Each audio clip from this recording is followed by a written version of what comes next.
Hello, नमस्कार दोस्तों। देखिए, ऑनलाइन क्लासेस में आपका स्वागत है। उस दिन मैंने आपको बताया था बहुलक के बारे में कि बहुलक का जो वर्गीकरण होता है वो क्षेत्रकार से होता है। एक बार दोबारा देखते हैं। बहुलक का वर्गीकरण, बहुलक का जो वर्गीकरण होता है वह क्षेत्रकार से होता है। एक होता है प्राप्ति स्रोत के आधार पर, दूसरा होता है संरचना के आधार पर, तीसरा होता है संघटक या एकलक इकाइयों के आधार पर, चौथा होता है आणविक बलों के आधार पर, पांचवा होता है तापमान व्यवहार के आधार पर और छठवां होता है संश्लेषण या बहुलकन विधि के आधार पर। पहला है, देखिए, प्राप्ति स्रोत के आधार पर, प्राप्ति स्रोत के आधार पर, प्राप्ति स्रोत के आधार पर बहुलक को तीन भागों में बांटा गया है, ए, बी और ए सी। पहला है इसका प्राकृतिक बहुलक, इसके बारे में मैंने उस दिन बता दिया था आपको। प्राकृतिक बहुलक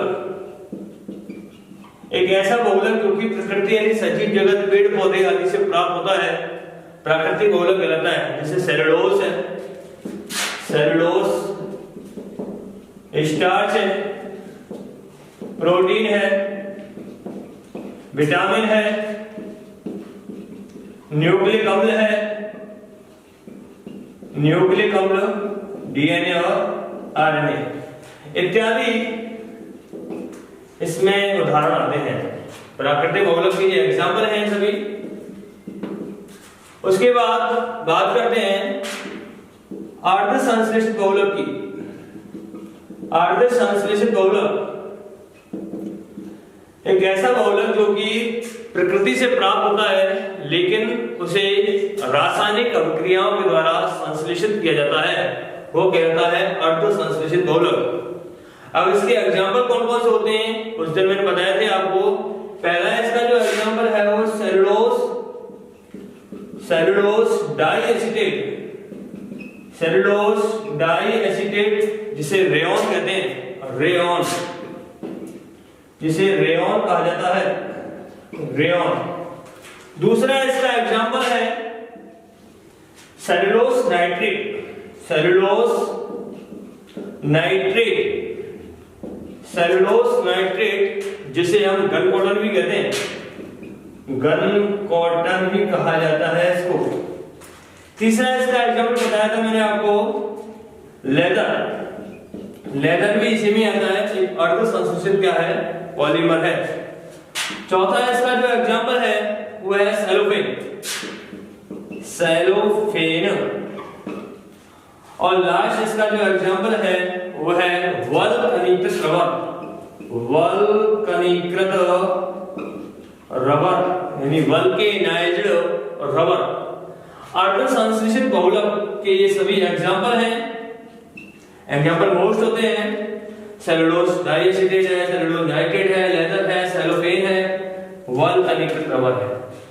तो प्राकृतिक स्रोत के आधार पर दो प्रकार के बहुलक मैं आपको बता चुका हूं, प्राकृतिक बहुलक और अर्ध संश्लेषित बहुलक। बात करते हैं तीसरे बहुलक की जिसे कहते हैं संश्लेषित बहुलक। संश्लेषित बहुलक यानी सिंथेटिक पॉलीमर, सिंथेटिक पॉलीमर। संश्लेषित बहुलक एक ऐसा बहुलक होता है जो कि मनुष्य के द्वारा निर्मित होता है। संश्लेषित बहुलक जो होता है एक ऐसा बहुलक होता है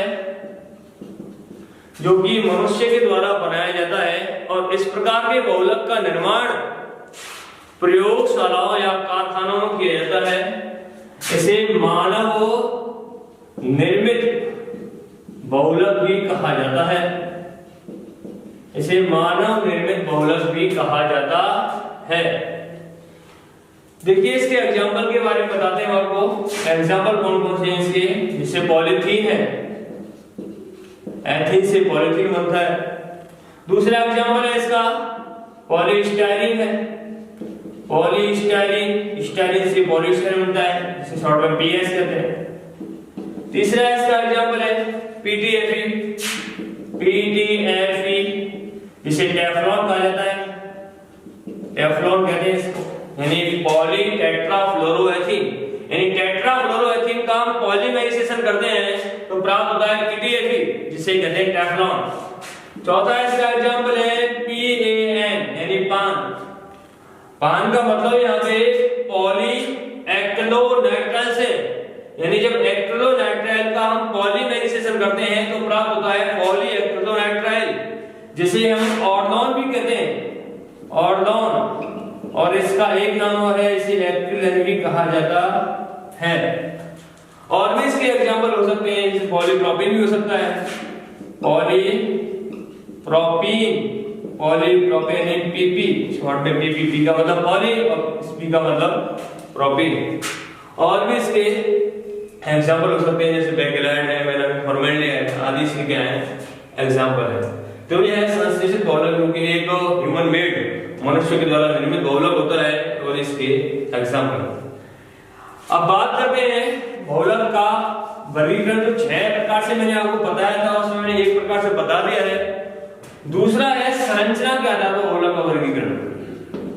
संरचना के आधार पर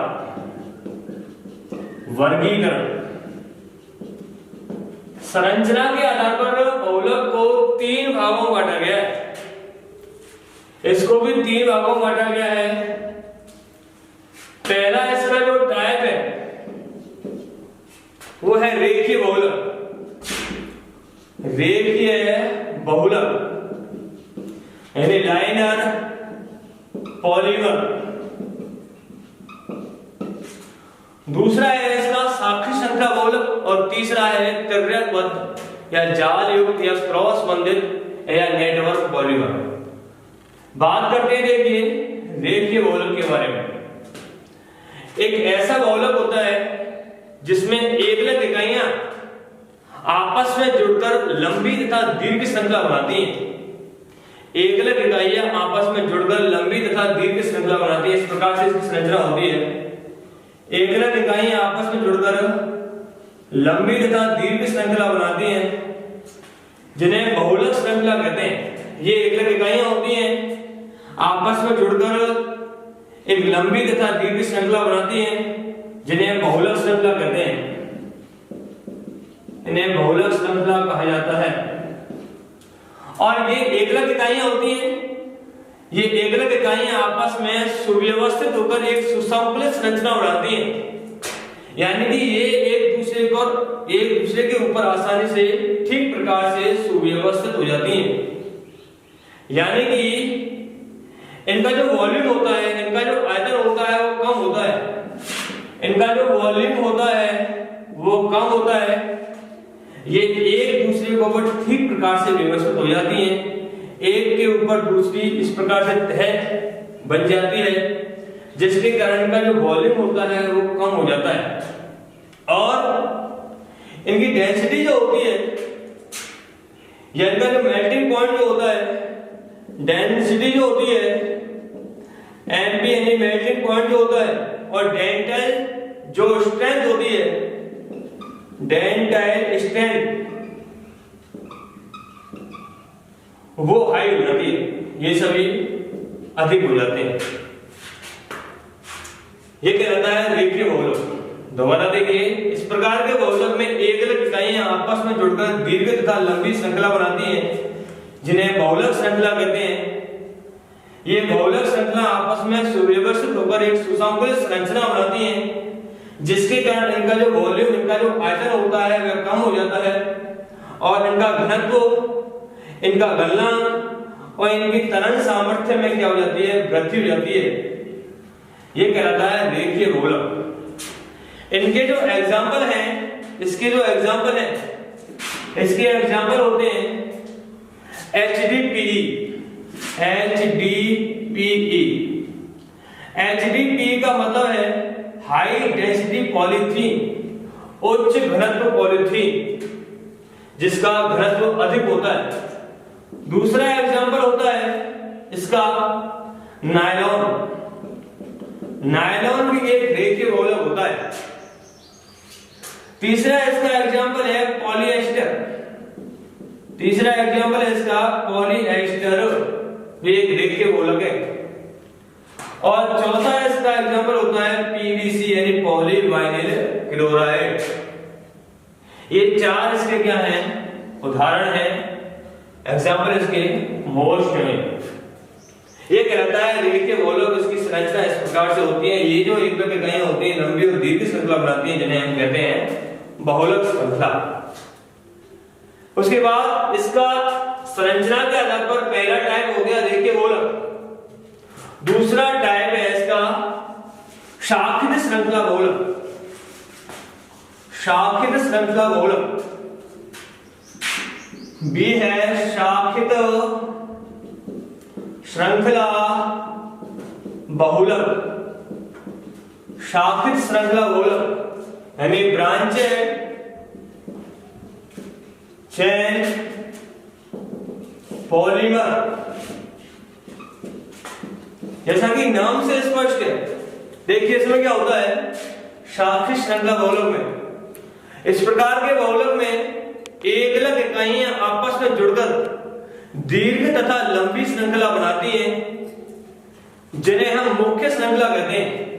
यानी इसकी संरचना इस प्रकार से होती है, इसकी जो संरचना होती है इस प्रकार से होती है। यानी इसमें क्या होता है कि एकलक इकाइयां आपस में जुड़कर लंबी तथा दीर्घ श्रृंखला बनाती हैं, जिन्हें मुख्य श्रृंखला कहा जाता है। यानी ये जो बहुलक श्रृंखला थी, ये जो बहुलक श्रृंखला थी,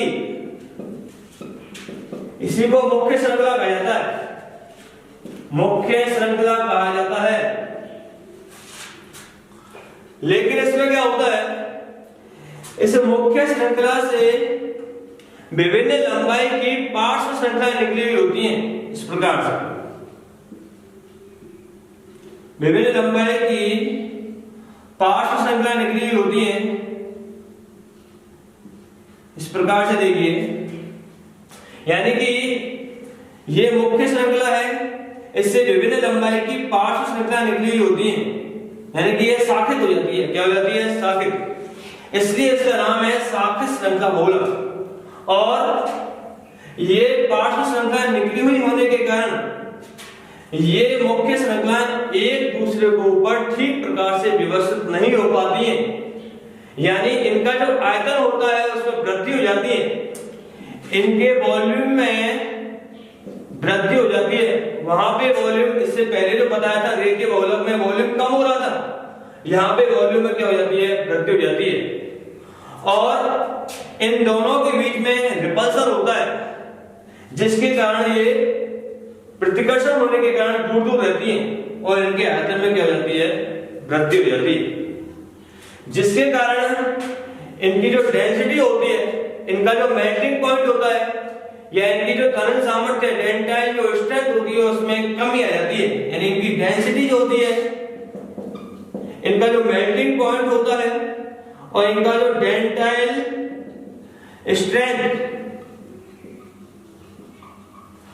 इन तीनों प्रॉपर्टीज में कमी आ जाती है।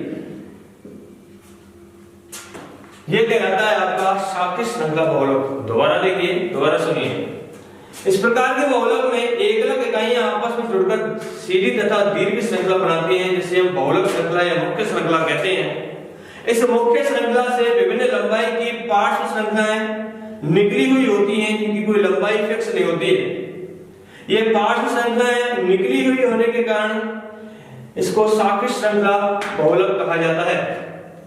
इन श्रृंखलाओं के बीच में प्रतिकर्षण होता है, रिपल्सन होता है। रिपल्सन होने के कारण इनके वॉल्यूम में वृद्धि हो जाती है, जिसके कारण इनकी डेंसिटी है, घनत्व है, मेल्टिंग पॉइंट गलनांक है, और डेंटाइल जो स्ट्रेंथ है, जो त्वरण सामर्थ्यता है, उसमें क्या जाती है, कमी आ जाती है।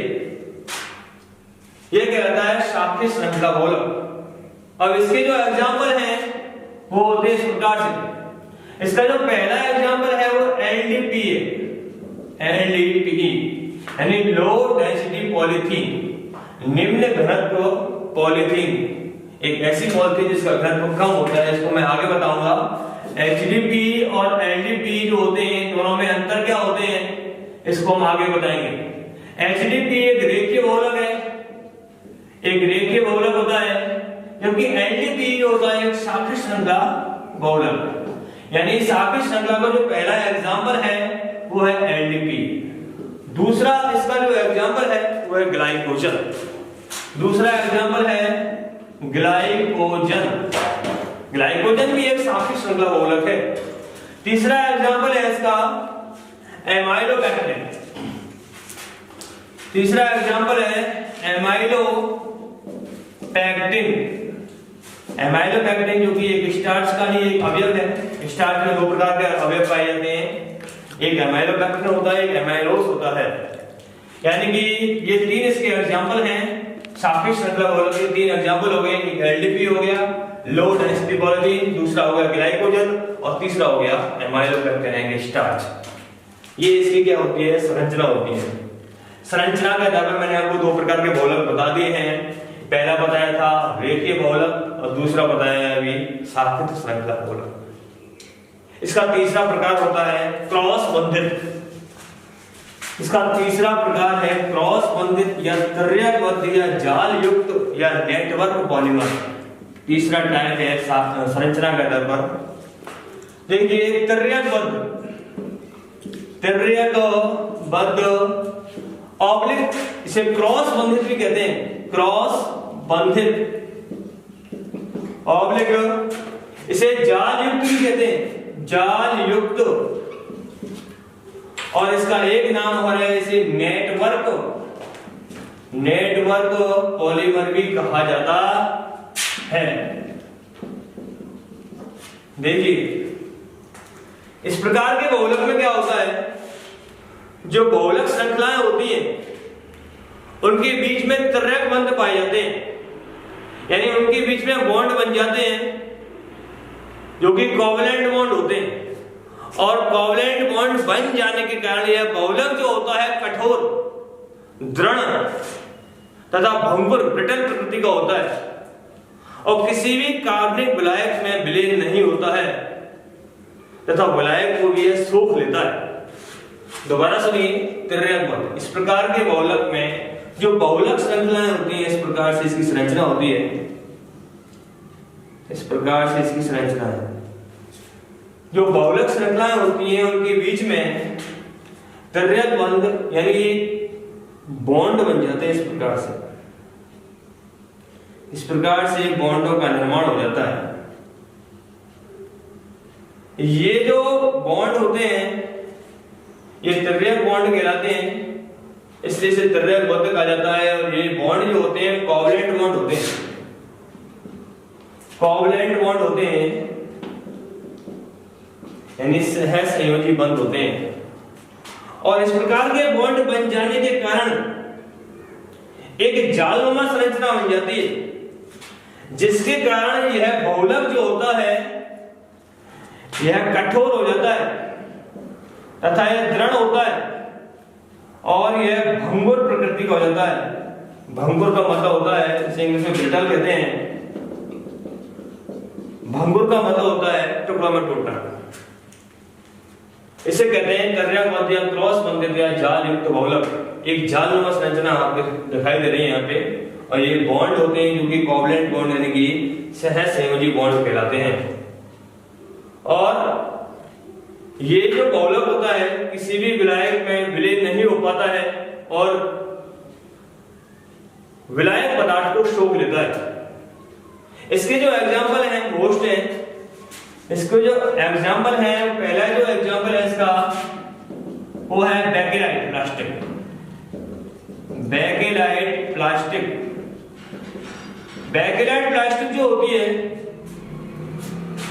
ये फिनॉल और फॉर्मेल्डिहाइड दोनों के संयोग से बनाया जाता है। बेकेलाइट आगे आएगा, बताएंगे इसकी पूरी रिएक्शन होती है। दूसरा इसका जो एग्जाम्पल है वो मेलामिन फॉर्मेल्डिहाइड है।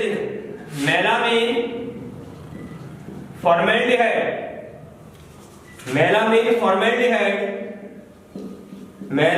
Formaldehyde resin.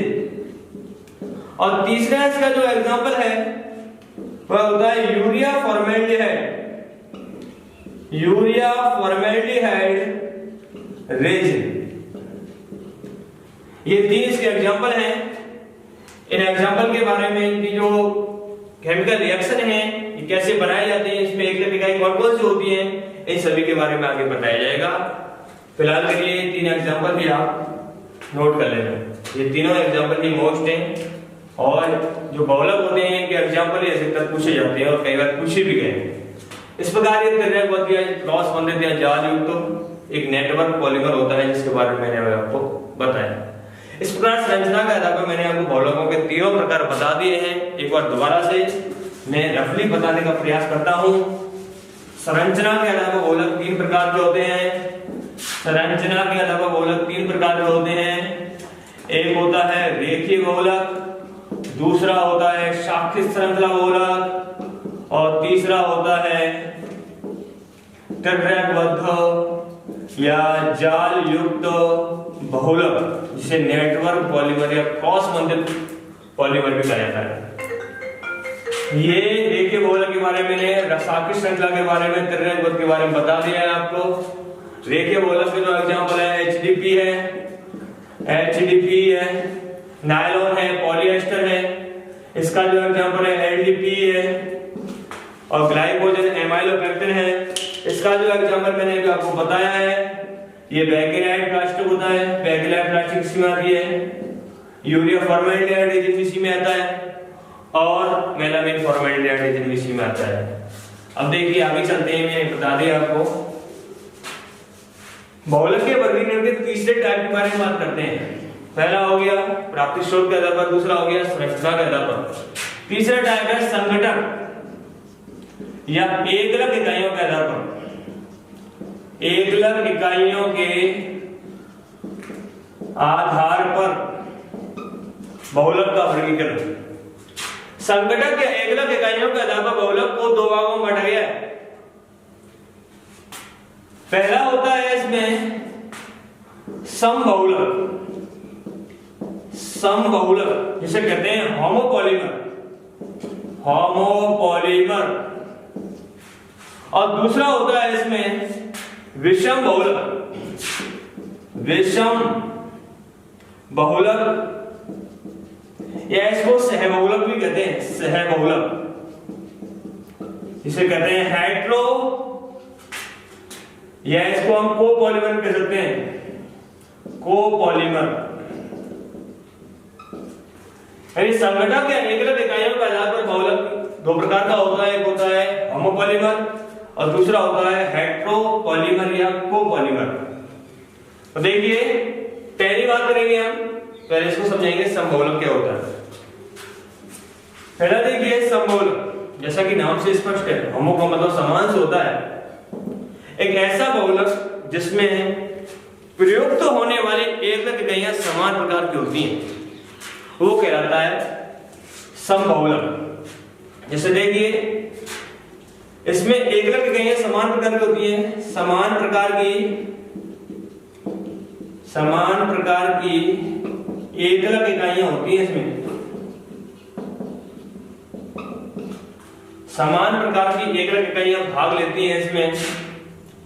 जैसे एग्जांपल है इसके, उदाहरण है पॉलीथीन है, पॉलीथीन है, पॉलीस्टाइरीन है, पॉलीस्टाइरीन है, पॉलीटेट्राफ्लोरोएथीन PTFE है, PTFE जिसे टेफ्लॉन कहते हैं। उसके बाद PAN पॉलीएक्रिलोनाइट्राइल है, पॉलीप्रोपीन है, PP कहते हैं इसको, पॉलीप्रोपीन आदि इसके क्या है एग्जांपल है। PVC है आदि इसके क्या होते हैं एग्जांपल होते हैं। जैसे देखिए एक बात को मैं समझाने का प्रयास करता हूं यहाँ पे। पहला है पॉलीथीन। पॉलीथीन यानी एथीन का जब पॉलीमराइजेशन करते हैं तो क्या बनता है, पॉलीथीन बनता है। CH2 डबल बॉन्ड CH2 ये एथीन है।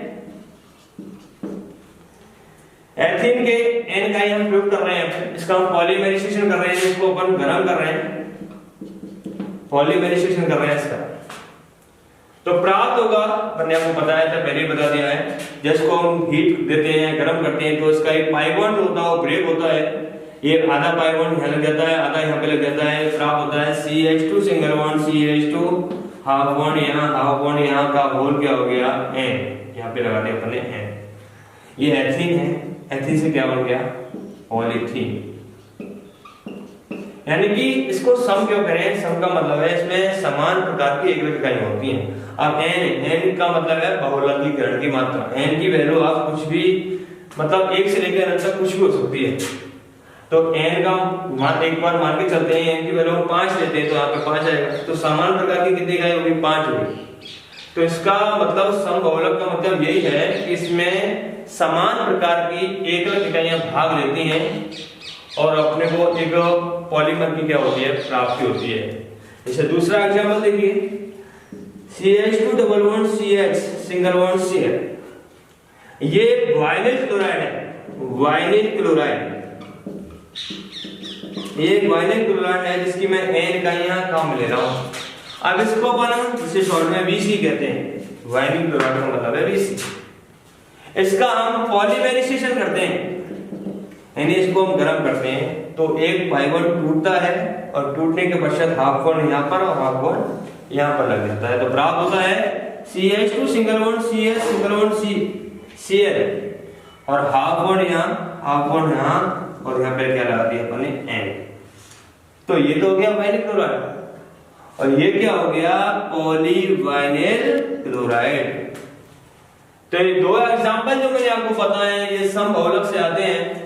और भी एग्जांपल हो सकते हैं, पॉलीस्टाइरीन है, PTFE है, टेफ्लॉन है, पॉलीप्रोपीन है आदि इसके क्या है, एग्जांपल है। अब बात करते हैं विषमबहुलक के बारे में। ये समबहुलक आपको समझ में आ गया होगा।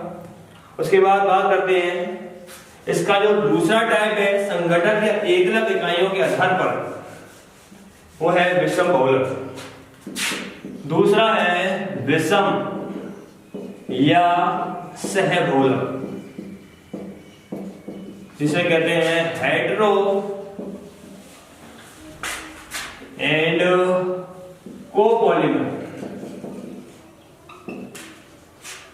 आगे देखिए, विषम या सहबहुलक जैसा कि नाम से स्पष्ट है, एकलक इकाइयों के आधार पर दूसरा टाइप समझा रहा हूं मैं आपको, विषम या सहबहुलक।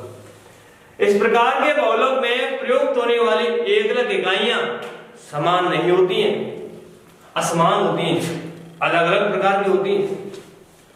इसमें असमान इकाइयां भाग लेती हैं, असमान एकलक इकाइयां भाग लेती हैं जो कि अलग अलग प्रकार की होती हैं। इसलिए इस प्रकार के बहुलक में हमें बाई प्रोडक्ट प्राप्त होता है, कोई भी छोटा अणु निकलता है, जैसे H2O है या फिर HCl है या फिर अमोनिया NH3 है या अल्कोहल ROH है आदि निकलता है, इसमें छोटा अणु निकलता है बाहर। इसके जो एग्जांपल है वो इस प्रकार से देखिए, एग्जांपल बोलते हैं इसके विषम या सहबहुलक का जो एग्जांपल है वो पहला एग्जांपल ये है नायलॉन 6 नायलॉन 6 अब नायलॉन 6 काफी पॉपुलर एग्जांपल है, कई बार पूछा गया है बोर्ड में। नायलॉन 6 में जो प्रयुक्त होने वाली एकलक इकाइयां हैं वो दो प्रकार से होती हैं। इसमें काम में आने वाली एकलक इकाइयां दो प्रकार की होती हैं। एक एकलक इकाई होती है इसमें एकलक इकाई दो होती है।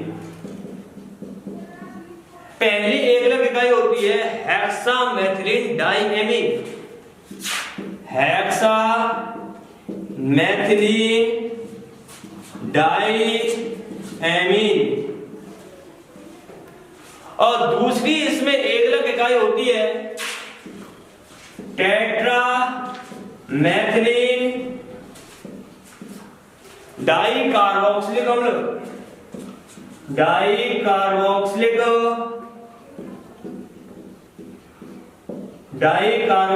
अम्ल, जिसे अपन एडिपिक अम्ल भी कहते हैं।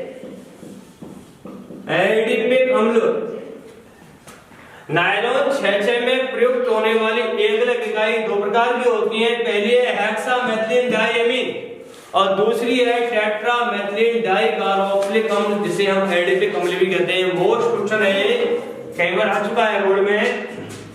कि नायलॉन 6 में प्रयुक्त होने वाली एकलक इकाइयों के नाम बताइए। तो दो एकलक इकाइयां हेक्सामेथिल डायमीन और टेट्रामेथिल डाइकार्बोक्सिलिकम। देखिए भाई, इसमें एकलक इकाई पहली है हेक्सामेथिल डायमीन यानी CH2 का whole 6 NH2 diamine.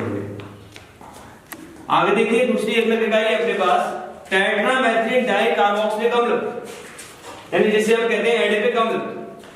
Tetramethyl मैथिलिक group का CH2 ग्रुप जो होता है वो होता है मैथिलिक ग्रुप। CH2 का होल 4 डाइकार्बोक्सिलिक अम्ल, डाई का मतलब 2 से होता है, कार्बोक्सिलिक ग्रुप होता है COOH, जिसे हम एडिपिक अम्ल भी कह रहे हैं। यहाँ देखिए COOH और यहाँ COOH, ये हो गई टेट्रामेथिल डाइकार्बोक्सिलिक अम्ल यानी कि एडिपिक